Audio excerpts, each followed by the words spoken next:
If you've been paying attention to the last few years, it might have occurred to you that Western gaming, and more specifically, American gaming, has an aesthetics problem. Despite advancing forward with technology and ever better means, at least in theory, of rendering character models, what you actually see, and not infrequently, is what could only be called progression in terms of the quality of said character models. It is a very strange thing to watch, as characters in games went from an uncanny valley in terms of technological limitations to an uncanny valley for apparently other reasons. Now, I'm not claiming here that all characters need to be perfectly rendered and presented in photorealistic perfection, because it really does depend on the game, obviously. Isometric games, for example, typically do not have this problem because the character models are small and the details are less relevant. And of course, there are entire genres of games, such as side-scrollers or truck simulator games, where none of this would even or could even apply.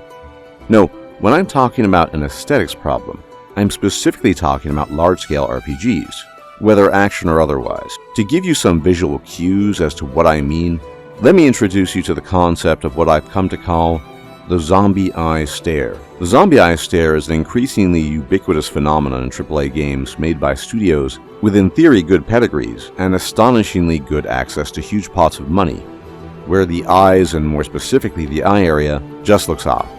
The people you interact with don't entirely look human, and it has the effect that it rather quickly takes away from your immersion in the game. Starfield, of course, was a particularly egregious example of this, with countless character models giving you that zombie eye stare, in addition to the usual Bethesda stiffness we've all come to expect. But of course, the zombie eye stare is not just limited to Bethesda, as it exists in degrees across American and Canadian-made games. Even before the many controversies of Avowed, it was pretty obvious that the character models of human and elves in particular were not especially convincing, as we can see. And the same could be said for such a game as Star Wars Outlaws, and of course Dragon Age The Veilguard. And yet, when you look back across the 2010s, you'll quickly pick up on the fact that oftentimes the character models look noticeably better, even in cases where the same studio was involved. And yes, I'm looking at you, BioWare. It's hard to ignore the rather obvious evidence that something has happened to the American gaming development scene, and the question that naturally arises is, what exactly has happened? Unfortunately, we're limited to the realm of speculation here, but the breadcrumbs point to an unfortunate possibility. American game developers have potentially become less competent and skilled at certain things than they used to be, and this may in part be mediated by generational differences, inasmuch as millennial developers have had less experience than, say, Gen X developers. But that's just my speculation. It's difficult to say with any certainty, to say the least, but my speculation is eminently reasonable, as when looking at older games such as The Witcher 3, or more recently Cyberpunk 2077, and still more recently Baldur's Gate 3, none of these games seem to suffer from the infamous zombie eye stare issue, and therefore, whatever else you may think of these games on an individual level, you never get thrown out of immersion because their dead zombie eyes are staring at you, nor do their faces look particularly stiff. Now, I'm no game developer, but something's clearly different in the quality of the character models when comparing recent American-made ones with European ones, say Bethesda, BioWare, and Obsidian with Larian, or CD Projekt Red. What is even more alarming is the fact that these immersion-breaking faces and zombie eye stares are just greenlit as perfectly normal and acceptable to be released for huge-budget AAA titles. So what actually gives? I honestly could only speculate further, but if I had to guess, developers and publishers are so confident that gamers will buy their games regardless of such things, and we saw this clearly with Starfield, as it initially did very well, even if later it has become the least popular single-player Bethesda game ever. This, or they simply don't care. And I'm not sure which is worse. There is, of course, another component here, beyond the horrid zombie stare eyes, and that's one that almost certainly appears to be driven by internal politics at development studios. This is the rather ubiquitous lack of attractive-looking women in games, at least in the case of American and Canadian-made games, and the strange lack of proper life model matching to in-game character model. This problem is a uniquely Western and, as I said, perhaps even American phenomenon, that even people who are ideologically aligned with the current-day politics of American studios buckle at. These tweets were made by Del Walker, who is a professional artist in the gaming industry. But this policy seemingly applies to women no matter what their ethnic background. As you can see, and it's so omnipresent in Western and primarily American studios that it seems very unlikely that it's just a coincidence. Now, I can't claim to read the minds of developers, and also not going to, but something is happening whereby the gold standard of female character models appears to be to make them less attractive, and sometimes significantly less attractive than the actual real-life women they're based on, even in cases where the person promoting them is ideologically aligned with them, as was the case with Del Walker.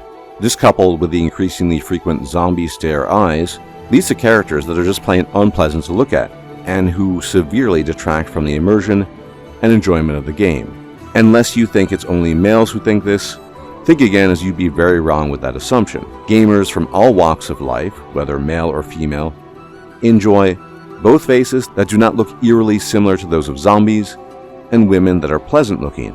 And to this, oddly enough, people often ask the question, why it matters. Personally, I find this question very odd, since virtually all of us like to look at aesthetic things. And beautiful games, whether it be landscape, people, objects, or in the best case scenario, all of these things are things gamers like to look at because they improve immersion and enhance escapism, which is the primary reason behind why most people play games, especially RPGs. And just to preempt certain comments, no, I don't mean half-naked women here at all. Now, it goes without saying that the Eastern gaming market has a very different approach and outlook, and I don't even really play Eastern games. But look at the principles they operate under. They want to make games that actually appeal to their audiences and themselves. This is something that I constantly observe, by the way, independent of the background of a game studio. The ones that are truly interested in the game and the genre they're making tend to do much better because they are making a product as much for themselves as for their customers. In the West, you have studios such as Larian, Owlcat, Warhorse, and Grinding Gear Games, and all these studios have one thing in common. They are gamers and make the types of games they themselves would play. In the East, you have people like Hideo Kojima and studios like Studio Zero, From Software, and Game Science. And no matter the differences here, if you were to ask them why they make the games they make, you probably would get an answer along the lines of, we make games that we think are fun as gamers. It's entirely possible that the people in the studios I've mentioned have political views and leanings as extreme as the current ideologues such as BioWare or Obsidian, but they don't let these things interfere with their work or inject such things into their games. When you contrast these people and their principles with game studios in California or in the United States more broadly, then you get a very different picture. The aesthetics question is just one part of a many-headed Hydra problem that is unfairly affected by politics in games, and is probably a combination of both incompetence and ideological zealotry of the sort we recently saw on display in the case of Matt Hansen. But unless such studios can rein these tendencies in and produce games without their personal politics affecting the game, the future will not be bright for them. After all, screaming at people and calling them chuds is probably not the best way to sell your game. But then again, that's the real question. Do these people even want to sell their games?